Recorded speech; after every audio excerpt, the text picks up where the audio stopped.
en la iglesia, hoy especialmente porque vamos a recordar la muerte de Cristo a través de la Santa Cena, del pan, del jugo. Siempre ese es un momento importante para la iglesia y para nuestra vida espiritual. Por eso quiero invitar a todos a que hagan planes de participar de la Santa Cena.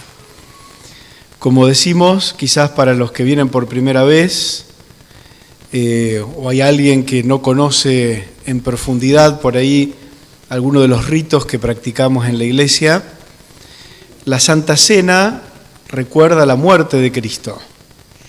Y en la iglesia adventista, la Santa Cena está abierta para todos aquellos que quieran participar porque se dan cuenta que necesitan de Cristo en sus vidas. Seguramente si estamos hoy aquí, presentes en la iglesia, es porque estamos buscando a Dios y nos damos cuenta que necesitamos de Cristo. Por eso la invitación de participar es para todos en esta mañana, independientemente si seas miembro o no de esta iglesia. La Biblia cuenta que cuando Cristo instaura la Santa Cena, lo hace como reemplazo de otro rito o de otra fiesta que él estaba observando con los discípulos, que era la Pascua judía. En la Pascua ellos recordaban la salida de la esclavitud de Egipto.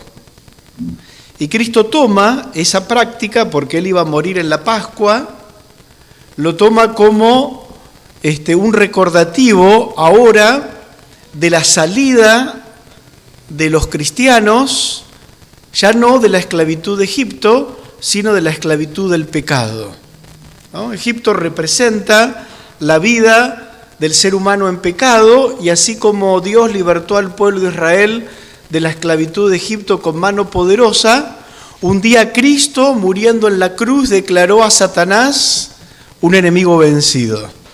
Y cuando tomamos la Santa Cena recordamos que un día fuimos libertados de la esclavitud del pecado. Por eso está abierto para todos. Y Cristo de esa fiesta de la Pascua tomó algunos elementos para ponerlos dentro de la Pascua cristiana, o como le llamamos nosotros, la Cena del Señor o Santa Cena.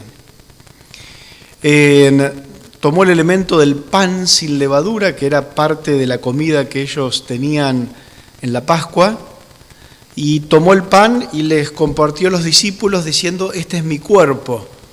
Pan sin levadura, porque en la Biblia la levadura representa el pecado, ¿no? No sé a cuántos les gusta cocinar. Yo me acuerdo que en la pandemia con los hijos cocinamos bastante, entonces hicimos pan, hicimos pizza, entonces poner la levadura era dejar la masa un rato y cuando uno volvía después, ¿cómo estaba? Algo así chiquito se inflaba un montón, porque así es el pecado, ¿verdad? Un poquito de pecado en nuestra mente y crece. Por eso el pan que tomamos y que está ahí tapado en la mesa es sin levadura, porque la levadura representa el pecado y Cristo fue sin pecado. Algo que tomaban también en aquella época era el jugo de la vid. Y Cristo tomó la copa del jugo de la vid que había y les dijo: tomen de este jugo que ahora va a representar mi sangre que Cristo derramó en la cruz del Calvario. Entonces toma dos elementos de la Pascua judía y los dice: ahora van a representar la Pascua cristiana, el pan representando mi cuerpo y el jugo de la vid representando mi sangre. Por eso nosotros ahora en un rato vamos a repartir pan sin levadura, jugo de la vid sin fermentar, porque vamos a recordar la muerte de Cristo.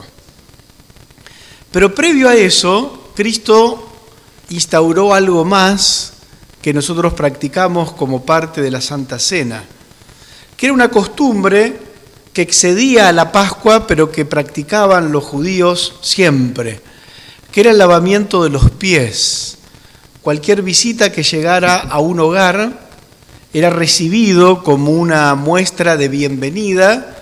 El siervo de la casa tomaba una palangana y lavaba los pies del que llegaba, porque en aquella época usaban sandalias, los caminos eran polvorientos, y una muestra de bienvenida era lavar los pies del que llegaba hasta el hogar. Cuando los discípulos prepararon la última cena con Jesús, la Pascua, habían provisto todo, el lugar, la comida, pero se habían olvidado de contratar un siervo. Entonces cuando llegaron, cuenta la Biblia que todos se quedaron sentados y vieron cuando hay una reunión de un grupo de gente, a veces cuando pasa algo incómodo, hay como un silencio que parece que uno lo puede cortar con un cuchillo, ¿no? El silencio incómodo que nadie sabe qué hacer o qué decir. Y pasó eso en la cena que Cristo tuvo con sus discípulos. Un momento incómodo porque cuando todos llegaron, la costumbre era que un siervo, ¿qué tenía que hacer? Lavar los pies. Claro, como no lo habían contratado, los discípulos se miraron entre sí y nadie quería cumplir el papel de siervo. Entonces quedaron y hubo un momento incómodo. Y Cristo rompió el momento incómodo levantándose él, tomando la palangana y la toalla y comenzó a lavar los pies de los discípulos.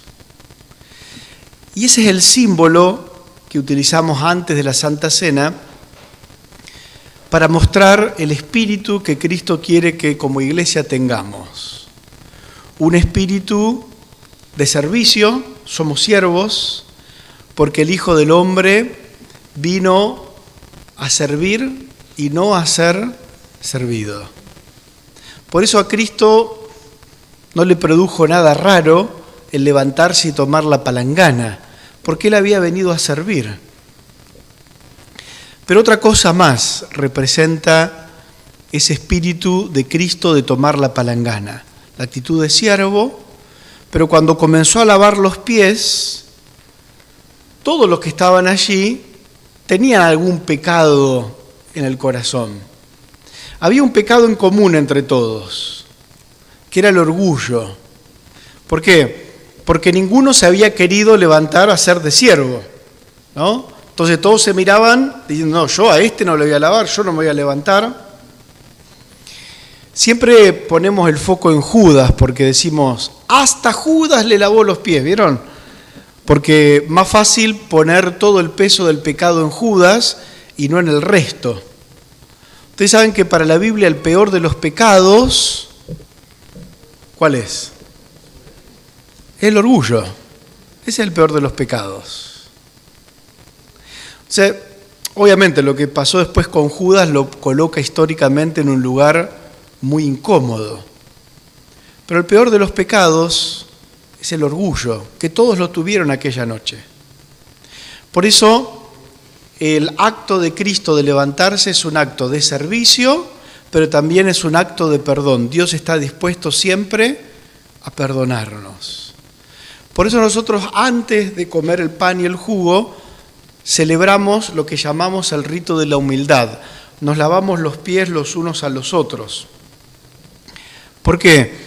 Porque queremos cultivar el espíritu de Cristo, que es el espíritu de servicio, pero también el espíritu de perdón. Necesitamos perdonarnos los unos a los otros. Quizás alguno de ustedes pregunte, pero pastor, acá en esta iglesia no necesitamos perdonarnos, somos un pan del cielo todos. Pero vieron que por más bien que nos podamos llevar, siempre hay rispideces.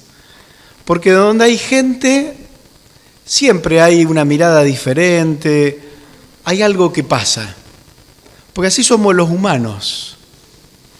Y a mí me gusta decir que a veces, aunque la Biblia dice que ¿cuál es el límite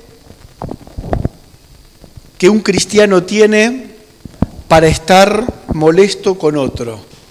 ¿Cuál es el límite que pone la Biblia? O estoy sordo o hablan muy despacio, una de dos. ¿Cuál es el límite que tiene un cristiano para estar mal con otro? ¿Cuál es el límite bíblico? No. El límite para estar mal. Muy bien. Que no se ponga el sol. O sea, Dios me dice, tu límite para estar enojado con alguien hoy es la puesta del sol. ¿Cuántas puestas del sol han pasado con aquel que estás enojado? Bueno, a mí me gusta decir de que como Dios es misericordioso, paciente y piadoso, Dios te dice, no dejes pasar la Santa Cena. Uno no puede permitirse pasar una Santa Cena sin arreglar las cuentas que tenga que arreglar. A veces pasa que a veces cuando se anuncia Santa Cena en la iglesia hay gente que falta. O hay gente que dice, no, yo no voy a tomar hoy, no estoy listo. En realidad, la Santa Cena es el recordativo de Cristo murió por mí. ¿Serías capaz de no aceptar a Cristo en esta mañana como tu Salvador? ¿Serías capaz de pasar unos días más sin la seguridad de ser perdonado por Jesús? ¿Vale la pena la pelea con tu hermano, con alguien de tu familia, con alguien de acá de la iglesia, para que en esta mañana vos le digas al Señor, está todo muy lindo con tu muerte en la cruz, pero voy a esperar a la próxima? No. Por eso Dios puso el límite, no se ponga el sol sobre tu enojo. Vos no podés darte el lujo de irte a dormir y tener algo con alguien. La salvación es algo diario, es una cuestión de todos los días. Por eso esta mañana yo quiero invitarte en forma especial a que participes. Si hay algo que tengas que arreglar, arreglalo. Ahora de camino, cuando nos vayamos a lavar, si tenés que agarrar a alguien, no lo agarres de la oreja, agarrarlo del brazo, decirle, arreglemos. No sigamos más con esto, ¿para qué? No tiene sentido. Porque más importante que la pelea que tengas con alguien de tu familia, con alguien de la iglesia, más importante que eso es tu salvación. No dejes que el orgullo te gane. Así que vamos a ir a lavarnos los pies antes de meditar hoy en la Biblia y de participar de los emblemas. Y como me gusta decir también, no lo repito siempre, pero hoy lo voy a repetir, vieron que en nuestra iglesia la práctica de la Santa Cena no son todos los sábados, ¿sí? Como por ahí tenían costumbre los primeros cristianos. Nosotros hacemos una vez por trimestre, o sea que en el año tenemos pocas Santas Cenas. Entonces, tratemos de no repetir la persona con la que participamos de la Santa Cena. Si yo participo todas las Santas Cenas con la misma persona, hay un problema serio ahí. O no nos estamos perdonando o necesitamos hacer terapia. Pues no puede ser que yo viva todo el año peleado con la misma persona. Hay un problema serio ahí, ¿está bien? Lo que pasa es que a veces buscamos refugio en el conocido, ¿no?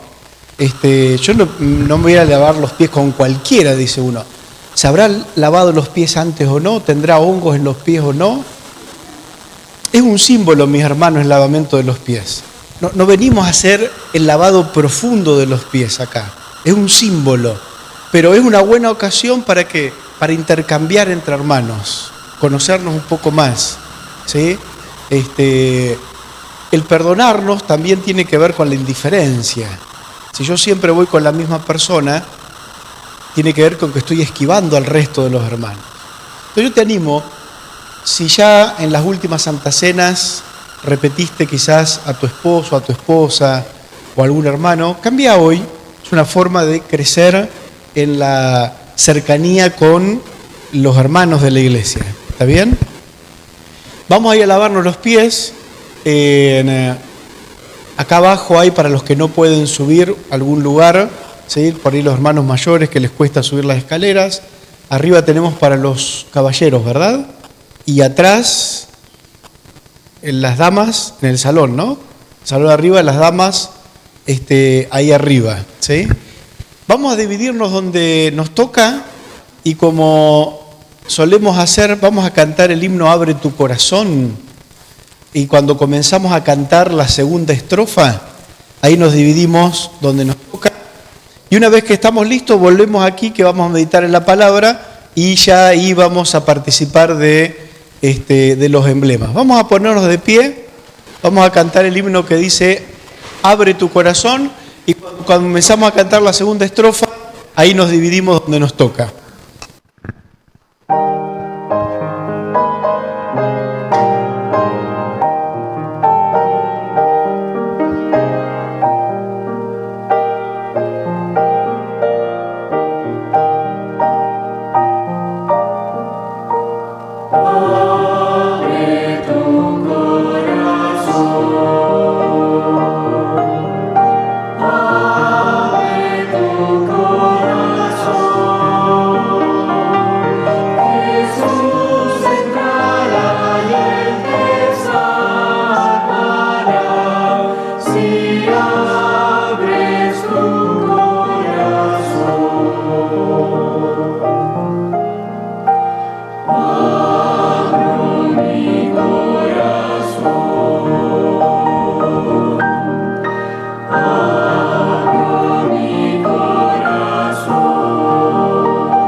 Ya hemos podido participar todos del rito de la humildad, como decíamos, que nos recuerda el espíritu de Cristo, y el espíritu que Él quiere que nosotros cultivemos, que es un espíritu de servicio y que es un espíritu perdonador. Pero me gustaría hoy, antes de poder tener los emblemas que vamos a compartir, el pan y el jugo de la vid, poder reflexionar un poquito en el significado de la muerte de Cristo. Uno podría tomar varias aristas, varias ideas del significado de la cruz, todas tienen que ver con la salvación, pero a mí me gustaría hacer énfasis en esta mañana en algo que me parece importante recordar con respecto a la salvación. Si me acompañan al libro de Efesios, en el capítulo 2,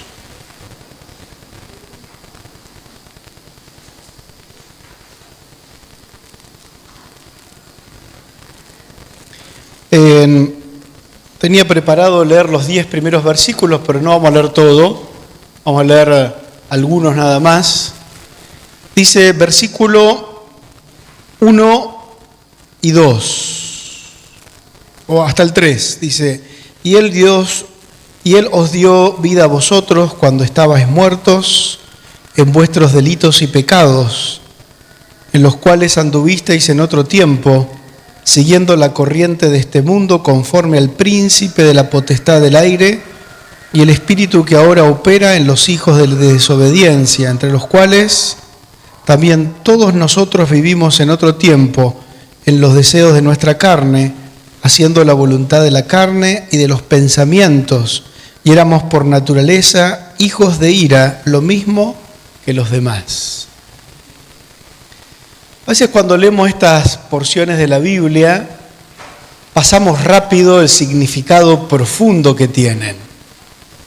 Fíjense las cosas que dice el apóstol que nos describen de alguna manera, ¿no? Él dice, muertos en nuestros delitos y pecados. ¿Cuántos delincuentes hay acá presentes en esta mañana? Muy bien, Cachita, ahí reconociendo.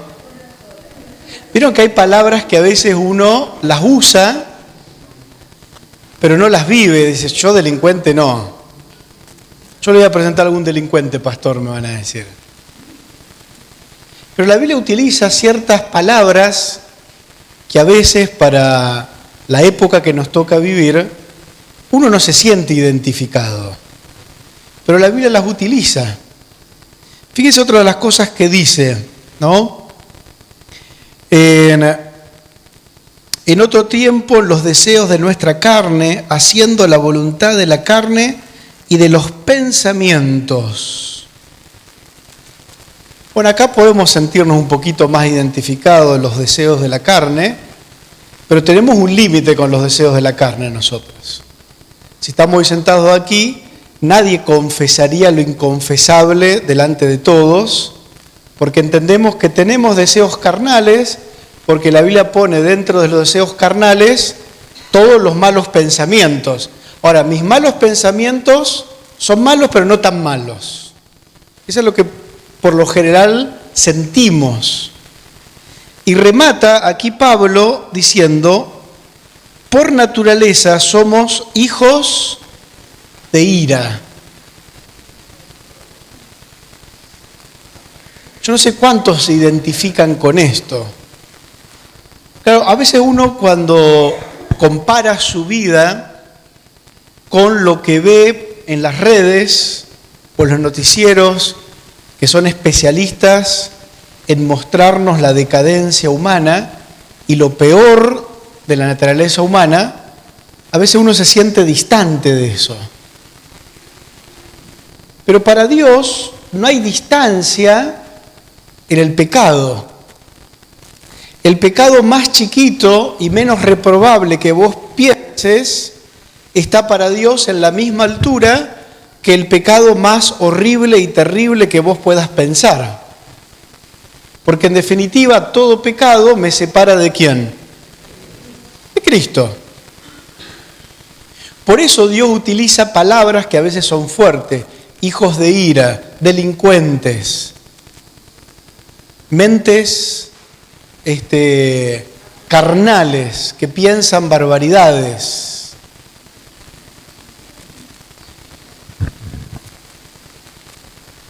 El último himno que vamos a cantar para despedirnos en esta mañana es el himno Sublime Gracia, escrita por John Newton, allá por el año 1755. Él nació en un hogar donde su madre lo crió hasta los 6 años como creyente, le habló de Dios, pero cuando él tenía 6 años su madre murió y comenzó a acompañar a su padre y comenzó a rodearse de un ambiente que no era el mejor y terminó siendo muy joven, con 19, 20 años, terminó siendo un traficante de esclavos desde África hacia Inglaterra y también hacia Estados Unidos. Por muchos años, él se dedicó al tráfico de personas. Él cuenta que en uno de esos viajes, él todavía no era el dueño del barco, pero sí acompañaba a un barco esclavista. Él era conocido como el peor tripulante del barco.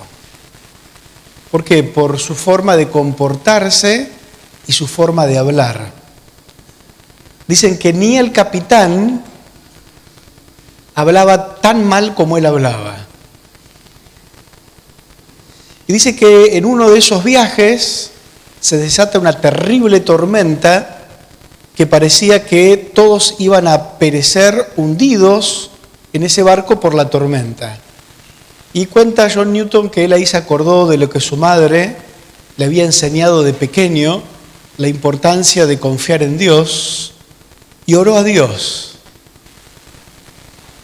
Y finalmente, no saben cómo, pero ese barco no se hundió y pudo llegar a puerto.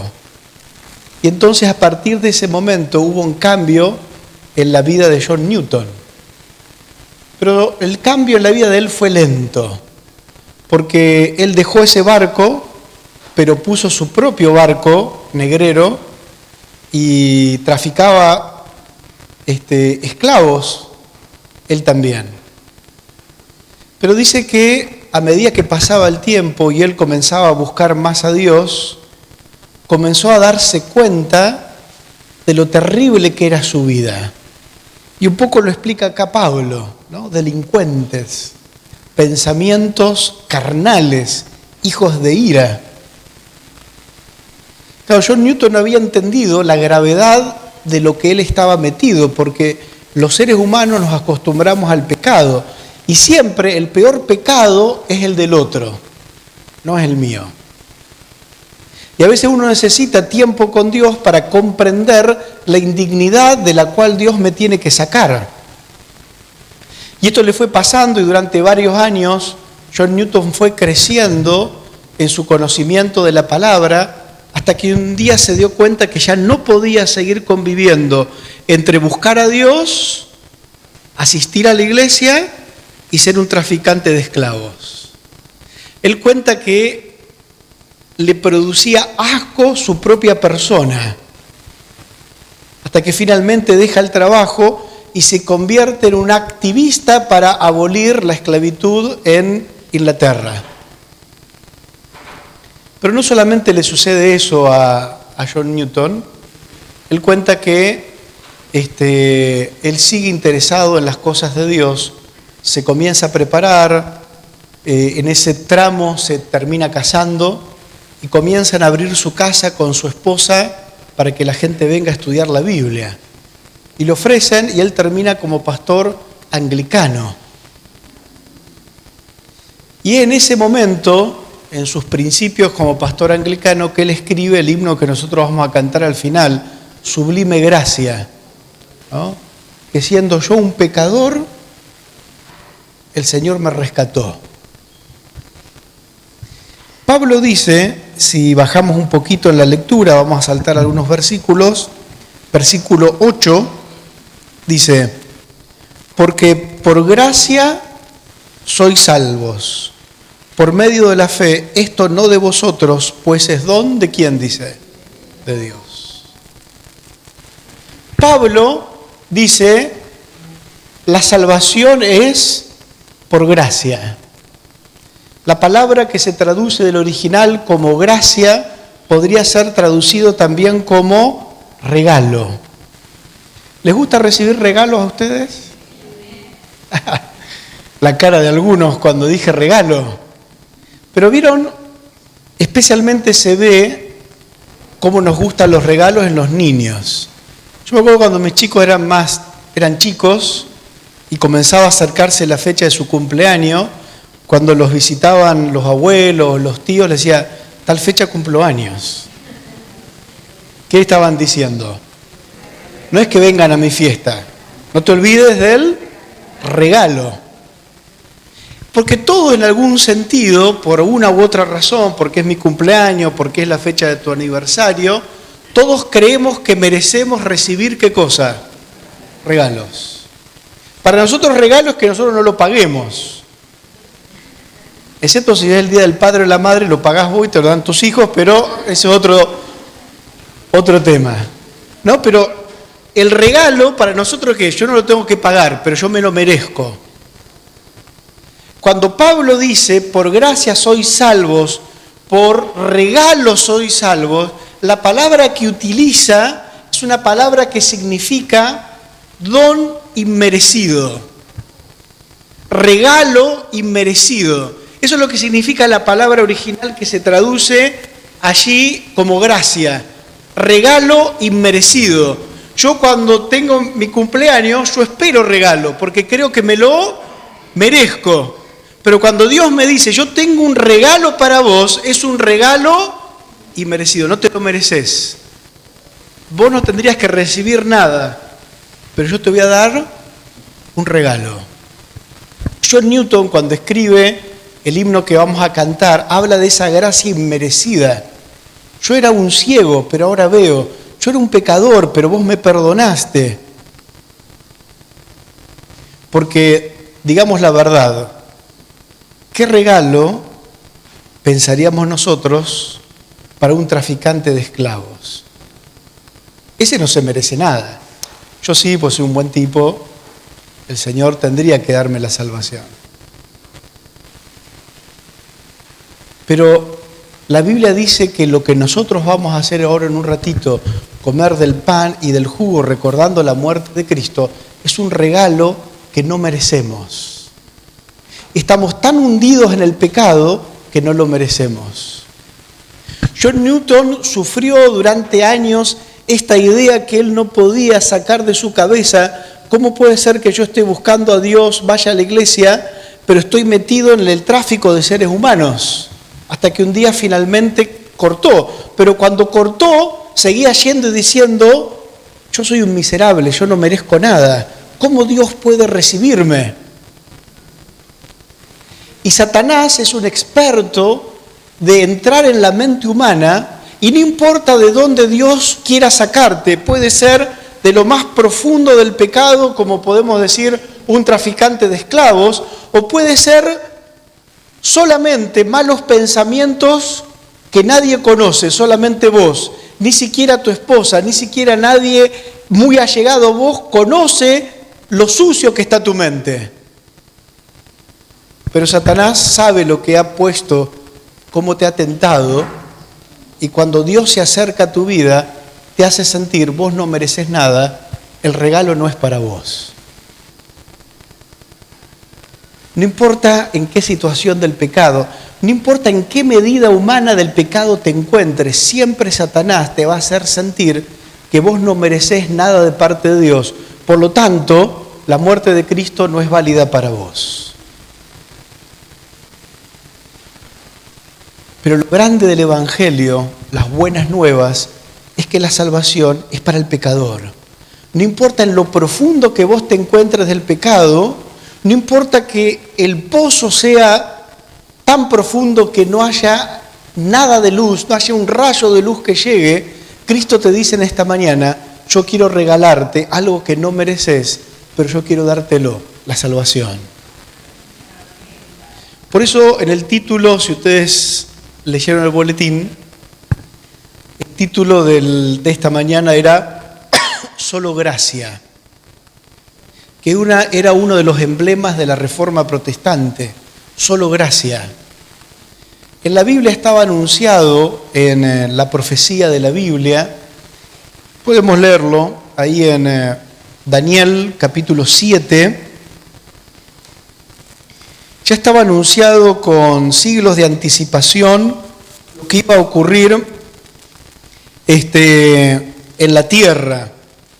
Vamos a leerlo, ustedes lo conocen, pero vamos a hacer énfasis en un aspecto de por qué es tan importante entender lo que Dios nos dice sobre la salvación. Daniel capítulo 7, versículo 25, hablando del poder que iba a surgir en la tierra en cierto momento, dice, y hablará palabras contra el Altísimo, y a los santos del Altísimo quebrantará y pensará en cambiar los tiempos y la ley, y serán entregados en su mano hasta tiempo y tiempos y medio tiempo. Ustedes conocen la profecía. Este poder que durante 1260 años dominó el mundo, en lo que conocemos como la Edad Media, y donde todas las verdades bíblicas fueron pisoteadas. Porque la profecía ya lo decía, pensará en cambiar los tiempos y la ley. Ahora, lo que olvidamos muchas veces, porque cuando predicamos de esto, de este poder, siempre hablamos, ¿no? La adoración de imágenes, la intercesión de María y un montón de cosas, pero nos olvidamos que la profecía dice que lo que intentaba hacer era cambiar la ley de Dios. Y la ley de Dios, ustedes conocen, ¿qué es? El reflejo ¿de qué? Del carácter de Dios. ¿Qué iba a querer hacer este poder durante 1260 años? Era cambiar el carácter de Dios frente a la gente. Por eso hay mucha gente hoy, inclusive muchos cristianos hoy, que siguen mirando a Dios como un Dios que es un juez implacable, con un palo en la mano, mirando a ver cuando te equivocás para darte ¡tac! Pecador. Y durante 1260 años se sembró la idea de un carácter de un Dios que no es amoroso. Un Dios que necesita de tu parte sacrificios, que te portes bien para que Él vea si te da o no la salvación. Y todavía, siglos después, esas ideas han permeado de tal manera en la sociedad que nosotros creemos que tenemos que portarnos bien para que Dios nos salve. Por eso cuando surge la Reforma Protestante, uno de los lemas era solo gracia, solo Cristo, solo lo que Cristo me da, que yo no merezco nada, cambia mi situación, no importa cuán pecador sea. Por eso John Newton, cuando descubrió que solamente de la gracia de Dios, el regalo inmerecido, él lo podía recibir, cambió su vida para siempre. Martín Lutero, uno de los reformadores o el gran reformador que recordamos, cuando él descubre esto en la Biblia, no lo descubre en Pablo, sino lo descubre en el libro de Habacuc, cuando él dice, mas el justo por la fe vivirá. Y entonces Martín Lutero dice, cuando entendí esto, se me abrieron las puertas del paraíso. Porque a diferencia de John Newton, Martín Lutero era un hombre de conducta intachable. Nunca había traficado a un ser humano. Nunca uno podría señalarle a Martín Lutero algo que hubiera hecho mal. Pero toda su vida se había sentido un miserable, un pecador delante de Dios. Dormía sobre el piso frío del convento donde vivía para tratar de expiar su culpa. Tomaba una soga y se pegaba en su espalda para expiar sus pecados. Pero no encontraba paz, hasta que un día entendió la gracia. Y según palabras de él, se me abrieron las puertas del paraíso. Alcancé la paz. En esta mañana Cristo te dice, solo un regalo inmerecido. ¿Lo aceptás o no lo aceptás? Tan sencillo como eso. Pero Señor, gracia inmerecida. No hay nada que puedas hacer, solo aceptarla o rechazarla. Cuando comprendamos esto, vamos a tener paz en el corazón y vamos a ser felices. No hay peor situación en la vida de un cristiano, aquel que lucha por saber si es acepto o no delante de Dios. ¿Por qué? Porque su mirada está puesta en sí mismo. ¿Me he portado bien? ¿He hecho las cosas bien? Cuando Cristo quiere que pongamos la mirada en Él, gracia inmerecida, un regalo que no merezco, pero que me lo dan igual. ¿Puedo aceptarlo o rechazarlo? No otra cosa. Cuando John Newton estaba escribiendo este canto, él tenía la costumbre de, cuando predicaba, como le gustaba escribir, él tenía la costumbre de escribir algún canto que fuera con el tema que él quería dar. Y entonces él escribe las primeras líneas de este canto. En su momento él le puso otro título, finalmente con los años quedó como hoy lo conocemos, pero cuando él lo canta por primera vez a su congregación, él estaba leyendo estos versículos de la Biblia. Vamos a buscar Primera de Crónicas, capítulo 17.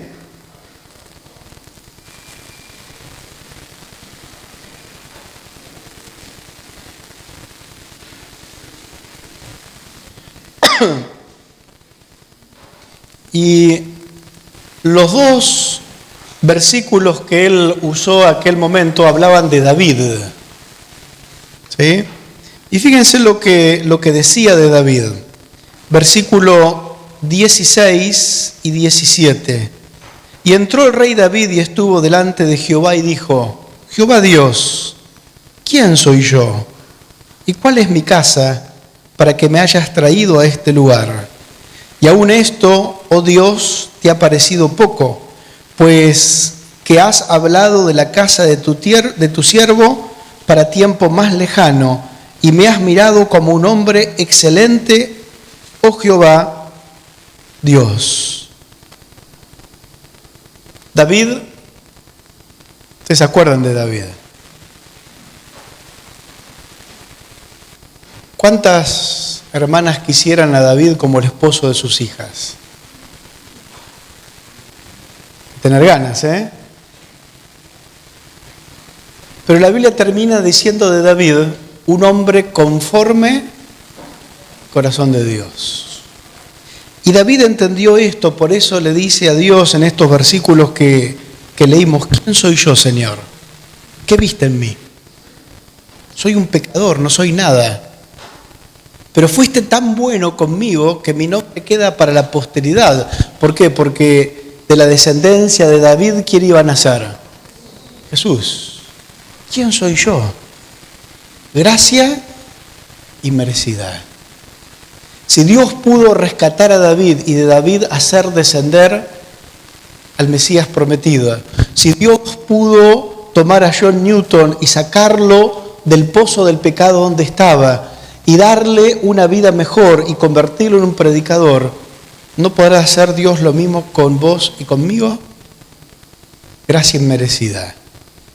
En esta mañana nosotros vamos a participar de los emblemas que tenemos aquí al frente. Voy a pedir a las hermanas que puedan pasar y destaparlos. Estos emblemas nos recuerdan la sangre de Cristo, el cuerpo de Cristo, pero nos recuerdan que hay un regalo esperándonos todas las mañanas, que es la salvación. Es un regalo que no merecemos, pero es un regalo que si lo aceptamos hoy y cada mañana puede cambiar nuestra vida para siempre. Quizás te pase como David, tengas que luchar toda tu vida contra tus tendencias y el Señor poco a poco te haga vencedor. Te puede pasar como John Newton, pasen los años hasta que puedas erradicar tu pecado más oscuro de tu vida. Pero podés vivir con la gracia inmerecida del Señor, que con esa paz que Él te regala y el poder que Dios te da, Dios pueda limpiar tu vida de pecado. Porque Dios no mira tu conducta, Dios mira tu corazón. Lo que Dios mira es tu disposición a aceptar el regalo inmerecido que el Señor hoy quiere darte. Vamos a orar en esta mañana por el pan y por el jugo de la vid. Nuestro hermano Gabriel, él va a orar por el pan y seguidamente Alejandro va a orar por el jugo de la vid. Nosotros nos vamos a arrodillar aquí con los diáconos y diaconisas. Ustedes permanezcan sentados, reverentes, acompañando este momento de oración.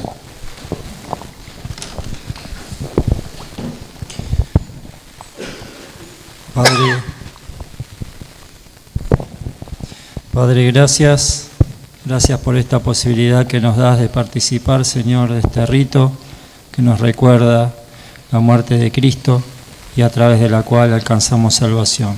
Te ruego, Señor, que este pan que vamos a compartir, entendamos, Señor, lo que significa, es tu cuerpo, Señor, inmolado para salvación de cada uno de nosotros. Te ruego que tengamos esto en mente, Señor, al recibirlo y al comerlo. Te pido, Señor, una bendición especial para todo tu pueblo aquí en Quilmes y obviamente perdona nuestros pecados, que son muchos. En el nombre de nuestro Salvador Jesús. Amén. Amén. Querido Padre que moras en los cielos, Señor, gracias por permitirnos participar de este rito, de esta cena, en el cual tú representas por medio de este jugo de la vid. Este jugo de la vid es tu sangre derramada por los pecados nuestros, para que podamos tener presente, Señor, ese sacrificio enorme que has hecho por cada uno de los que hoy estamos aquí en forma reverente. Ese regalo inmerecido tú nos has dado, que realmente hoy haya en nuestras vidas un cambio radical. Escuchamos cómo Newton lo hizo. Vemos que si estamos tomados de ti, nada es imposible. Que podamos realmente tener esa transformación espiritual en nuestras vidas.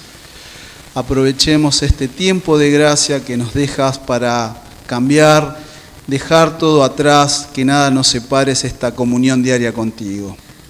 Bendice a cada uno de los hermanos, amigos que hoy están aquí presentes, que son partícipes, Señor, de este jugo de la vid.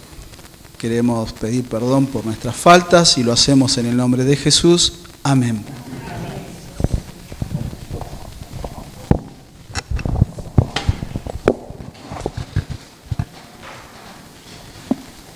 La Biblia dice que aquella noche Jesús tomó pan y lo partió. Acá tenemos parte del pan que en forma simbólica partimos. Y vamos a repartir en esta mañana los emblemas. Yo voy a pedir a todos aquellos que van a participar del pan y del jugo que se puedan poner de pie en sus lugares, para que ahora los diáconos puedan alcanzarles los emblemas los cuales nos vamos a servir. Van a recibir los dos emblemas a la vez. Una vez que tienen el pan y el jugo, ahí nos sentamos y esperamos en forma reverente a que todos estén servidos. Voy a pedirle a los diáconos que se acerquen. Los ancianos le van a alcanzar las bandejas con el pan, con el jugo de la vid también. Y vamos a ver primero los que tienen el pan que vayan pasando, detrás van a ir los que tienen el jugo. Y una vez que tenemos ambos emblemas, ahí nos sentamos y esperamos a que todos estemos servidos para poder participar juntos en esta mañana de este recordativo de la muerte de Jesús. Dice la Biblia, y quizás dentro de lo que salteamos de leer, Pablo ahí en el capítulo 2, donde estuvimos leyendo, dice: pero Dios, que es rico en misericordia por su gran amor con que nos amó, aun estando nosotros muertos en pecado, nos dio vida juntamente con Cristo. Por gracia sois salvos. Y juntamente con Él nos resucitó y asimismo nos hizo sentar en los lugares celestiales con Cristo Jesús. Y para mostrar en los siglos venideros las abundantes riquezas de su gracia y su bondad para con nosotros en Cristo Jesús. Y quiero recordar o hacer énfasis en lo que el apóstol habla, ¿no? Antes de hablar de la gracia, él dice: pero Dios, que es rico en misericordia, por su gran amor con que nos amó. Porque es capaz de regalarnos algo que no merecemos. Porque nos ama. Su amor infinito por nosotros hace que no importa cuán atrapados estemos por el pecado, no importa cuán profundo pueda ser nuestro problema con el pecado, su amor siempre es más grande. Y Él está dispuesto a extender su gracia a todo pecador que lo necesite y lo acepte. La gracia de Dios, el amor de Dios, es algo que no comprendemos, es algo que no entendemos, pero sí es algo que nosotros podemos aceptar. Y en esta mañana, nosotros que estamos aquí, quizás no podamos entender en plenitud el significado de la gracia de Cristo, pero sí podemos aceptarla, porque el amor de Dios es infinito. El amor de Dios es tan grande que no tiene límite, sobrepasa el entendimiento humano. Por eso, en esta mañana la invitación de Cristo es aceptar el don inmerecido que tenemos. Hoy puede ser un día que vos te vayas de aquí, de este lugar, con paz en el corazón, por haber aceptado a Cristo como tu Salvador. El único requisito es reconocer tu necesidad. No necesitas contarle a nadie tu pecado, a nadie de los que está acá, ni siquiera al pastor, porque tus pecados los arreglás con Cristo. Y Cristo puede regalarte hoy algo que la raza humana no merece, pero como Dios me ama tanto, Él me lo quiere regalar. Es el perdón. Y el perdón trae consigo la paz interior y el gozo de vivir. Ojalá que esa pueda ser nuestra experiencia. Aquella noche Jesús tomó pan y lo partió y le dijo: tomad, comed, este es mi cuerpo que por vosotros es entregado. Asimismo tomó la copa y les dijo: tomad, bebed, esta es mi sangre en el nuevo pacto. Hagan esto en memoria de mí. Vamos a participar juntos.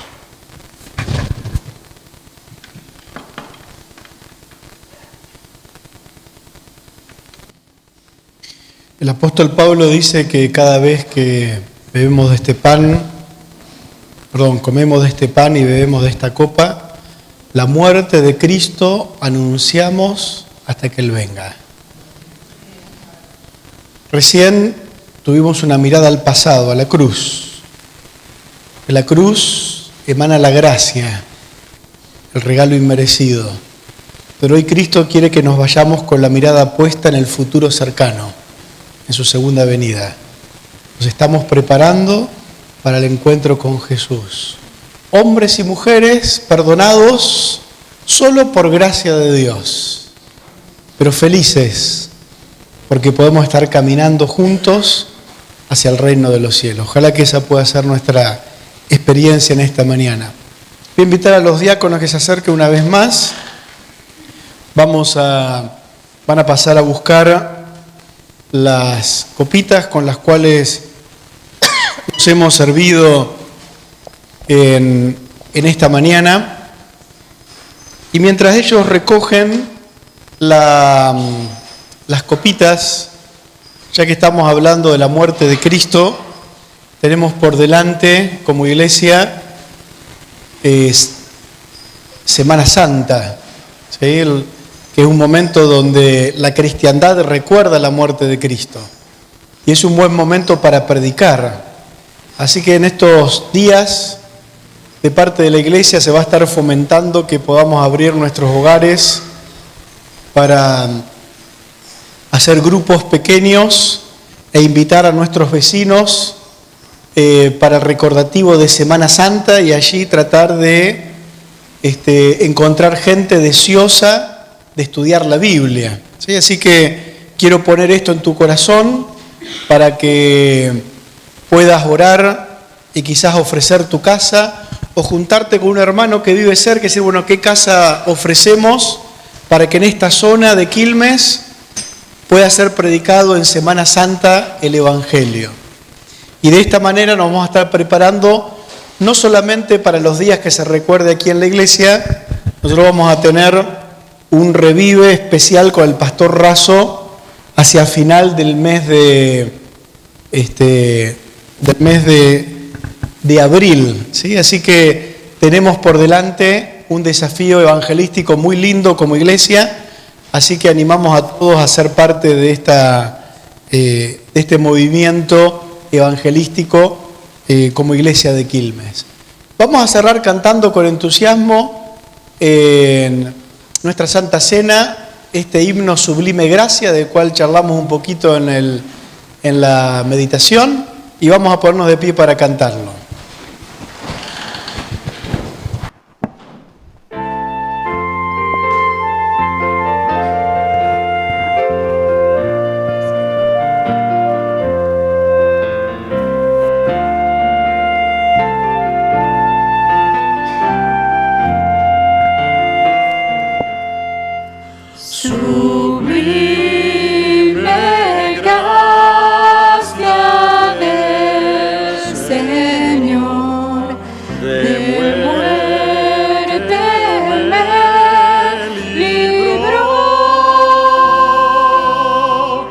Perdido fui, me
Gracias te damos en esta mañana, Señor, por tu gracia infinita para cada uno de nosotros. Gracias por este regalo inmerecido, pero que hoy lo hemos recibido nuevamente y llena nuestro corazón de paz y de gozo. Bendice a tu pueblo aquí reunido, que podamos volver a nuestros hogares en paz y que esta tarde podamos volver para seguir con alegría alabando y honrando tu nombre, Señor. Lo pedimos y agradecemos todo en el nombre de Jesús. Amén.